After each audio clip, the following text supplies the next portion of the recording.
our next presenter is Patricia Gallagher. Ms. Gallagher is also a data scientist at the Jet Propulsion Laboratory, where she supports mission formulation through model development. Today, she's going to be presenting optimizing mission concept development, a Bayesian approach utilizing DAGs.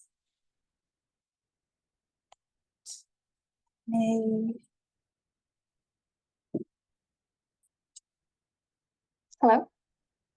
We can hear you. Thank you. Okay, great. Hi, everyone. Yeah, I'm Patricia.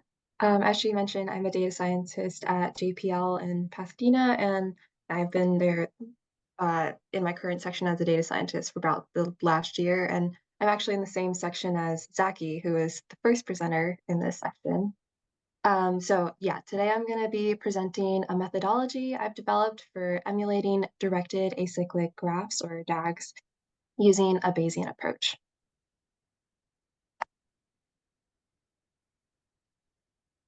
So this project is being done for the JPL Innovation Foundry. And for some quick context, the Foundry is the group at JPL that brings space missions from initial conception all the way to complete proposal packages.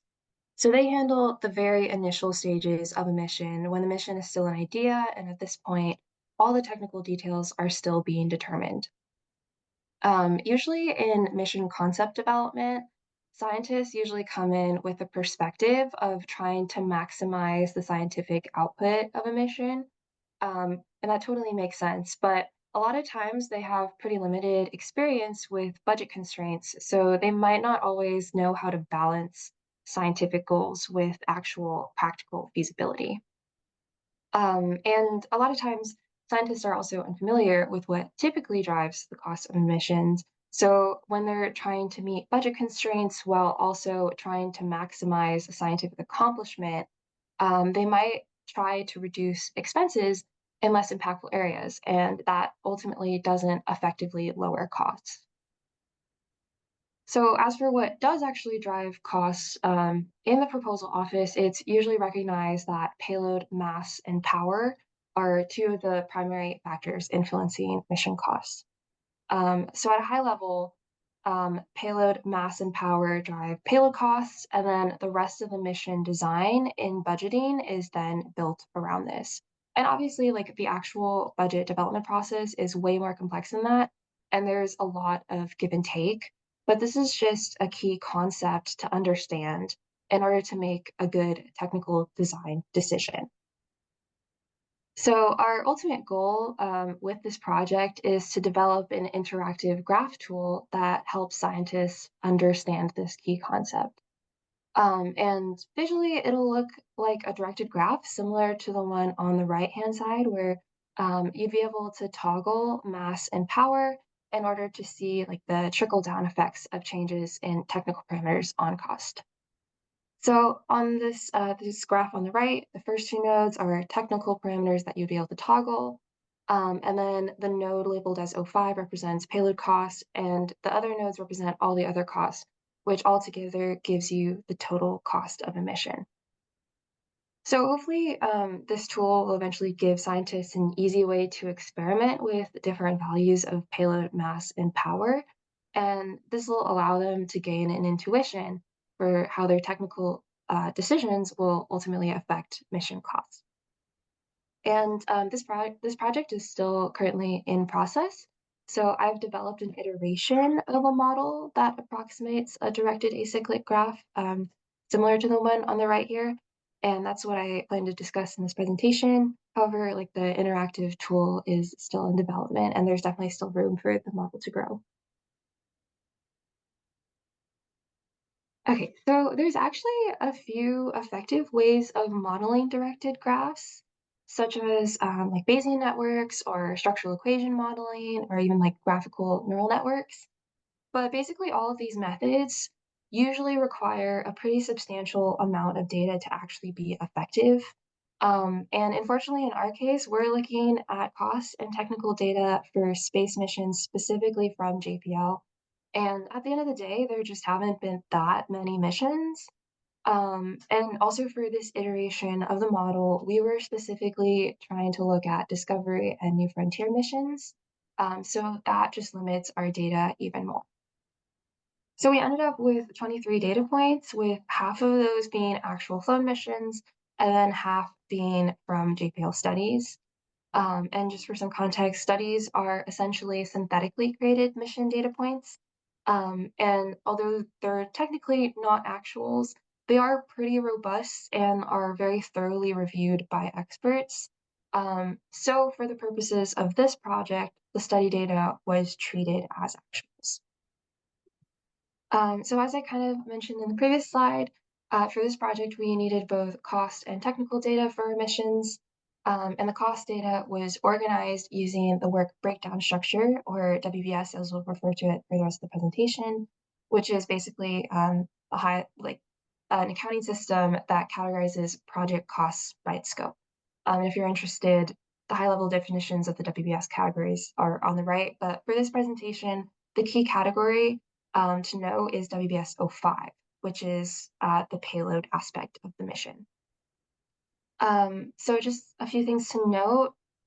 First, all the WBS categories together should add up to the total project cost. And then also, typically, it's assumed that each category has some consistency as far as what percentage of the total it makes up. So between missions, you should see some sort of consistency as far as what proportion the WBS category makes up the total. It should be completely different between missions. And then also, as I mentioned on the previous slide, we're trying to include payload mass and power as predictor variables. So those were also included in our data set. So the method that we ended up using was heavily inspired by previous work that was done by Sam Flesher and Melissa Hook, who worked in the same section as me at JPL.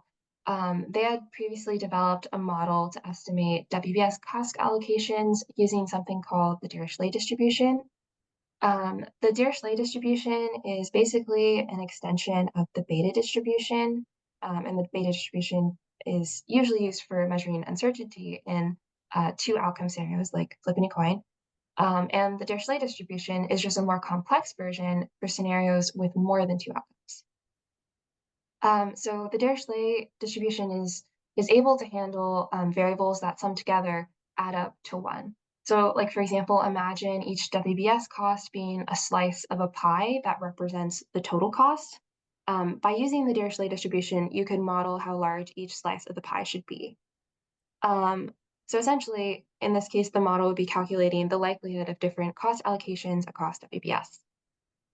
And on the right-hand side, you can see the results of one of their models. These plots show the distribution of what the model predicted the cost allocation for each WBS is. So along the bottom is the proportion of the total cost, and the curve for each WBS tells you the likelihood of a proportion of total cost for each WBS. So like, for example, for WBS 01, you can see that it's likely that WBS makes up around 5% of the total cost of a project. And the previous Dirichlet model that was developed currently is used as like a rule of thumb for mission cost allocations. So if you know like approximately how much you want your mission to cost in total by using the Dirichlet allocation estimates, you can then estimate how much each WBS is likely to cost. And this tool is actually very useful and very valuable. However, it's just not quite what we wanted for this project. One, because it did not include our technical predictors, payload, mass, and power. And two, because there's no causality or directionality. And that's something that we really wanted since we're modeling a directed graph. But just since there was so much good work already done here, we really wanted to use this model as this existing foundation and build upon it to develop our new model. Okay, so just to reiterate, our main goals were to expand upon the work that they had already done by one, trying to incorporate directionality, and then two, by incorporating technical parameters as predictor variables. So to do this, I implemented a framework that uses two models. The first of which is a pretty simple linear regression where our technical parameters, payload, mass, and power estimate the WBS 05 costs, which is aka payload cost. Then separately, I also developed a Dirichlet model, again, very similar to the previous work, but with our technical parameters, payload mass and power included as predictor variables. So including the technical parameters, mass and power would essentially mean that the estimated percent allocation that each WBS element makes up of the total would depend on the values of payload mass and payload power. And once we have both models, then given a value of payload power and a value for payload mass, we can combine the results of these models in order to back into total cost for the mission. And by that, I mean I can choose a value for payload mass and power, and using the linear regression model, I can estimate a value for payload cost first, which is where we get the directionality from the technical parameters to payload cost. Then I can estimate what percent payload cost makes up of the total cost using the Dirichlet model. And I can combine that with the payload cost estimate, allowing me to back into the total cost and the cost of the other WBS elements. Since payload cost is what determines the cost of the other WBS elements and total cost, this is also being interpreted as directionality. And I would just like to very quickly acknowledge that mass and power can definitely affect other WBSs, but for the purposes of this project, the model emphasizes the relationship between payload mass and power to payload cost, and then the relationship from payload cost to the rest of the model. So hopefully you guys can see that this method does accomplish both goals, as payload mass and power are incorporated as predictor variables, and also directionality is incorporated since there's a causal relationship from the technical parameters to payload cost, then a causal relationship from payload cost to the rest of the WBS. And this is just a high-level description, but in the next slides, I'll go through the different components a little bit more thoroughly. So first, I'm just going to very quickly go over the linear regression part of the model. As I mentioned in the previous slide, I used linear regression to predict the cost of the payload based on its mass and power. Payload mass and power are pretty correlated, so I didn't want to include both since it would be redundant. So in order to include the information gained from both but avoid redundancy, I applied principal component analysis, or PCA. And PCA combines mass and power into one composite variable, basically in a way that retains all the useful information gained from either variable, but without losing anything. This regression was also run in a Bayesian framework, and Bayesian frameworks essentially incorporate more uncertainty than a traditional regression. So in a Bayesian regression, you calculate a probability distribution for each coefficient instead of getting just a single point estimate for each coefficient. And this distribution will reflect all the possible values of the coefficient and their likelihood given the observed data and any prior information. So this means that in this case, for any combination of payload mass and power, you could get a distribution of estimates for payload cost rather than a singular estimate. So that's basically what I did. So after creating the linear regression model, I generated posterior predicted data for payload costs for several reasonable combinations of mass and power. And for those that are less familiar with the Bayesian framework, that essentially means that given the data set we observed, I can generate a brand new data set of what we think payload costs could look like for different values of payload mass and payload power. Okay, moving on, the second part of our model was the Dirichlet model.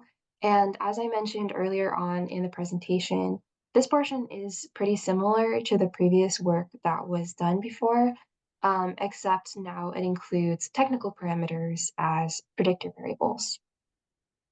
So as a reminder, the Dirichlet distribution basically allows you to model what proportion different categories make up of a total. So in this case, we're modeling what proportion each WBS cost makes up of the total cost. And when you add payload mass and payload power into the model, you're essentially making the parameters that determine the distribution of each WBS cost allocation a function of payload mass and power. So more simply put, the size of each WBS slice of the total cost pie will change depending on payload mass and power. And this is actually pretty interesting to see because it shows us in a quantified way how technical parameters affect how we distribute budget. And similarly to the linear regression model, instead of using both payload mass and payload power in this model, I used PCA to combine mass and power into a singular variable. And also similar to the linear regression, the Dirichlet model was also run in a Bayesian framework. So I was able to generate posterior predictive data of possible cost allocations for reasonable combinations of mass and power. On the right-hand side, you can see some of the examples of the distributions that I generated for WBS-05, which is payload cost. So this is a distribution of basically what percent the model predicted WBS-05 makes up of total cost. The first one shows the distribution of the proportion that payload cost makes up of total cost when mass and power are 50 kilograms and 15 watts respectively. And then the bottom shows the proportion when mass or power are 500 kilograms and 225 watts respectively. And you can see that as the technical parameters change, the distribution does change as well. Since in the first one, you can see that the mean allocation is going to be around like 16%, but as mass and power increases, the mean allocation is around 8%. Okay, so here are just really quickly some additional examples of the predicted distributions for WBS 01, 06, and 07, which are the WBS for project management, spacecrafts, and mission operation systems. So you can kind of see that depending on the WBS, the technical parameters will do more or less to the predicted distribution. So you can see like for WBS 01, there is a change, but it isn't as big as the difference for WBS 06. And just something to notice is for WBS 06, the allocation moves in the opposite direction of WBS 05 as mass and power increases. And this kind of implies as payload mass and power increases, more of the total cost allocation goes from payload cost to spacecraft cost. And this makes sense because there has to be some sort of give and take since all the elements together need to add up to 1.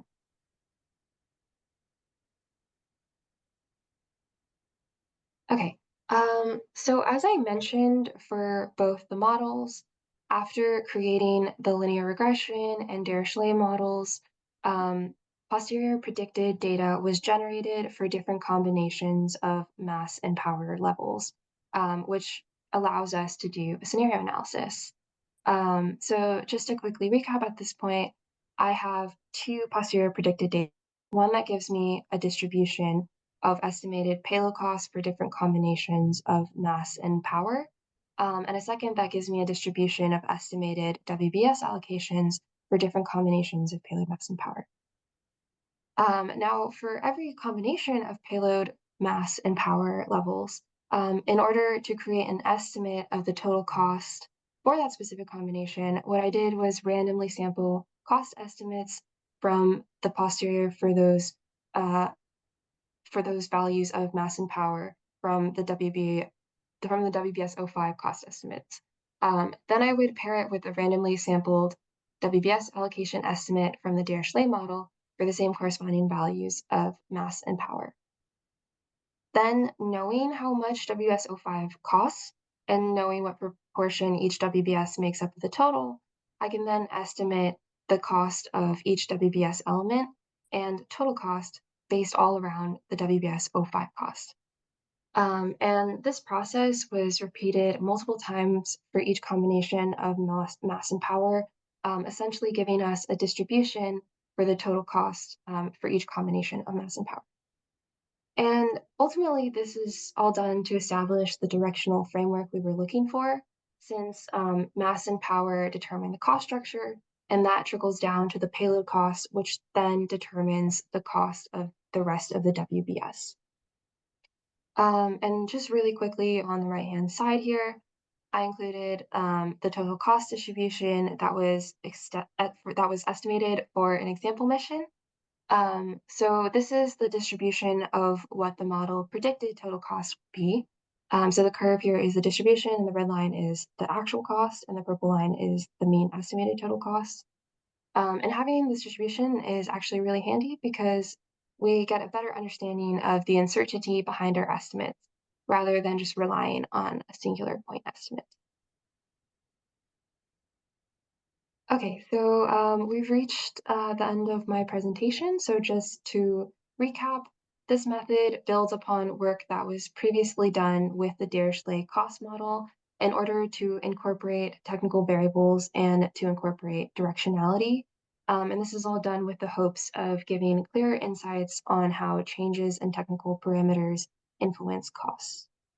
The ultimate goal, again, is after completing this model, is to create an interactive graphical tool where scientists very early in the mission concept development process can toggle different values of payload mass and power in order to develop a good intuition for how technical decisions will impact costs. And as I kind of mentioned, this model is still in development, so I'd very much like to explore additional variations that incorporate other WBS. So namely, I'd like to incorporate WBS 06, which would be spacecraft. And potentially we could also incorporate other technical parameters besides just payload mass and power.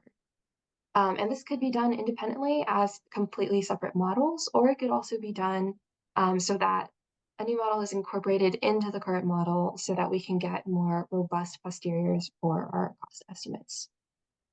Also, this was just done, I think, as I mentioned, on a subset of missions for Discovery and New Frontier missions.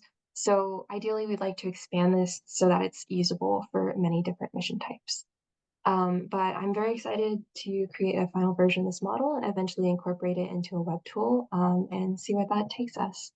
So that brings me to the end of my presentation. So I'd like to give just like quick thank you to Al Nash, Patrick Bornstad, Trevor Beer, Anto Kalanjian, Michael Sang, and Mike DiNicola for their contributions to this project.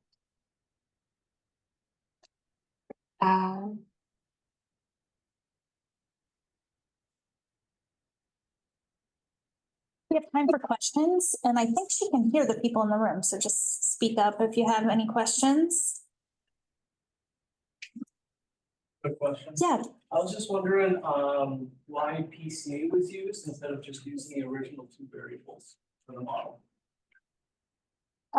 Well, mass and power are just going to be pretty correlated. So when you include both of them, there's too much redundancy, and that does affect the quality of the model. So when we used PCA, you're able to combine the useful information gained from both variables without losing any information and without having to sacrifice quality by including both of them.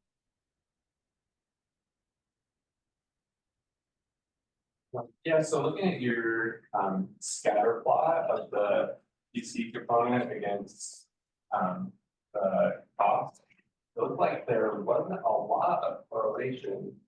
Maybe there's like an influential point out there that's really influencing things. I wondered if that was just kind of surprising to you, or if you had any thoughts on that. And also if the assumption of normality was assessed. Yeah, so definitely I noticed the same. Unfortunately, we just don't have a lot of data, and we kind of have to make the most of what we do have. We do try to normalize the data as much as possible so that, you know, all of our comparisons are apples to apples across different missions. But yeah, all the missions are just going to be very different, and sometimes it's hard to find a consistent pattern. A lot of this project was kind of experimentation in order to just play with this methodology. But we are, yeah, unfortunately, it's just there's not enough data that we're able to get a clear pattern. So I want to follow up with the multilinear regression question. I think kind of the premise of what you're doing here is like you could imagine doing your multilinear regression on the raw variables, which you know are correlated. Then you could say, let's do a principal component analysis. So it's just a linear transformation into a different frame. And now just do a single regression on the dominant component, which you assume has all the information. But I can imagine doing it in that frame on all of it. And I think the implicit assumption is that the second and third, the lower, ones with lower singular values, you're assuming that's just noise. I don't know, have you assessed if that's noise or if that has any context to it? I'm sorry, I actually cannot hear you very well. Could you? Yeah, I'll try again. So when you're doing your principal component analysis. Mhm. Okay, going through it. You could do a multilinear regression in your original coordinates. Principal component analysis is just a linear transformation into a different set of coordinates. And so you'd get the same results doing it in either coordinate system. However, I think you're making the implicit assumption that the dominant principal component is signal and the second and third components are just noise. And so if that's true, then just doing it on the first component sounds good to me, but you'd have to assess whether the second and third components are indeed uncorrelated to what you care about. Yeah, I think that's a good point, and I think there's definitely additional experimentation that I could do there. We did see like an improvement in our modeling using the PCA combined variable rather than modeling with them independently. So that did drive why we used the PCA composite variable, but I think you bring up a good point. Adding on to the same topic, that's gonna be the same stuff. Is there are penalized regression methods like ridge regression and lasso, but they're often used with highly correlated factors. So that's another way to potentially do regression with the mass and the power together. So again, it would be something that you could easily investigate. Yeah, definitely. That's a good suggestion. Thank you. All really good questions. So thank you all for coming to the modeling and simulation for NASA talk. And I will let you all go to lunch, but let's thank all of our speakers one more time.